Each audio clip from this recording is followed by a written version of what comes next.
I'll tell you, I found myself pretty frustrated this morning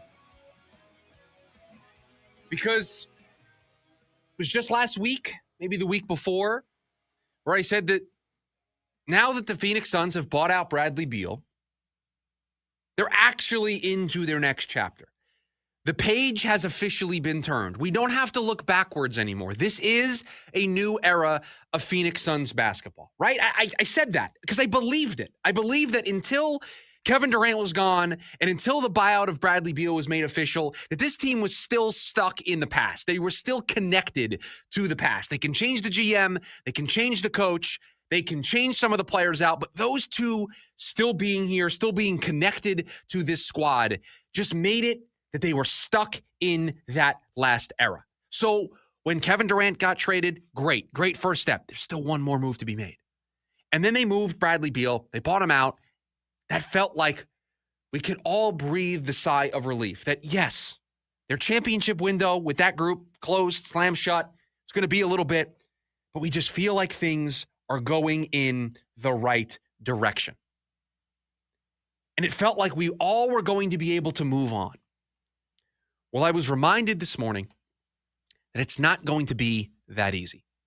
That the Phoenix Suns are still going to be the butt of some jokes. They still are going to be remembered for their failings. Because an ESPN story this morning ranked the worst move that every team has made since 2020. So over the last 5 years.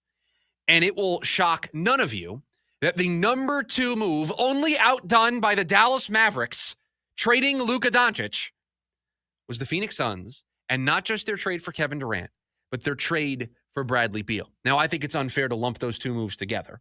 If I had to pick just one of the moves that I think was more of the disaster, it's Bradley Beal, and it's not even close. I think if they would have not traded Chris Paul and they would have tried to make some tweaks to their roster, I think that this team could have won a championship. I do think they were close. I do think it was possible. Once you traded for Bradley Beal, once you traded for that contract, once you traded for the no trade clause, you locked yourself in and you saw very quickly that this wasn't going to work. But here I am again, being somewhat of a hypocrite because I want to move on. I'm ready. I'm part of the alignment. Brian Gregory, I'm in. I spent this morning in the pre-show meeting watching an 11-minute video that the Suns put out today, behind the scenes of their war room, their draft room for night 1 and night 2. And you know what? Boy, do I love Brian Gregory a lot more. And I've already turned a corner on him before seeing this video. But there's a moment where they're debating what to do in the second round. And it even stopped producer Evan in his tracks while he was putting together either buy or sell or the leftovers or something. He stopped and made me reverse the video to hear it again. But Brian Gregory and the Suns are debating on what to do in the second round. And Brian Gregory, and in the video, Matt Ishbia is right there, and I think Josh Bartlestein's in the clip as well. But he says, I'm the GM. We're taking Kobe Bryant. We're taking the best shooter left. We're taking an elite shooter with this pick. But just him saying, I'm the GM. This is my call, my team. This is who we're taking. I loved it. I loved seeing the way Brian Gregory operated. I don't want to be a hypocrite. I don't want to keep looking backwards because I said that it was time to look forward.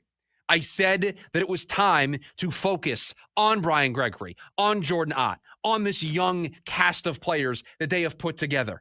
And by the way, if you haven't seen the 11-minute video that the team put out today, highly recommend it. It's going to give you a totally different appreciation for what this team did during the draft. It's an awesome watch. Awesome.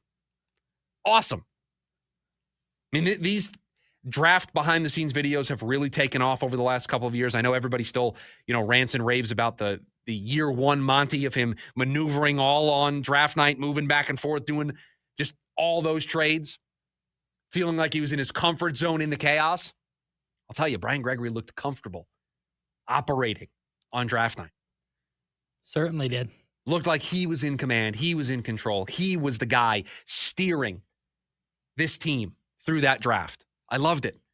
I don't want to talk about the Phoenix Suns having the second worst move out of all of the teams in the NBA since 2020. I don't want to rehash the trades for Kevin Durant and Bradley Beal. We know it didn't work out. We know complete disaster. That, by the way, because of the way they're doing the buyout, they're going to still pay the repercussions for the next 5 seasons. Not just the next 2, but for 3 more after that. I get it. But I want to move forward. I don't want to be frustrated that we're being dragged back to the past. And so maybe today I wanted to bring up this story. I wanted to talk about it because it could be my way of just being done, of moving on and saying I'm not going to talk about this stuff anymore. But it just feels like it's not going to be as easy to move on as we all thought it was going to be, or as easy as I tried to make it out to be last week. That Kevin Durant, Bradley Beal are gone. We're never going to utter their names again. We are never going to look back and talk about those moves ever again. It is full steam ahead towards the future. Doesn't look like it's going to be that easy. But yeah, only beaten out by the Dallas Mavericks and the trading of Luka Doncic as the worst move in the NBA since 2020.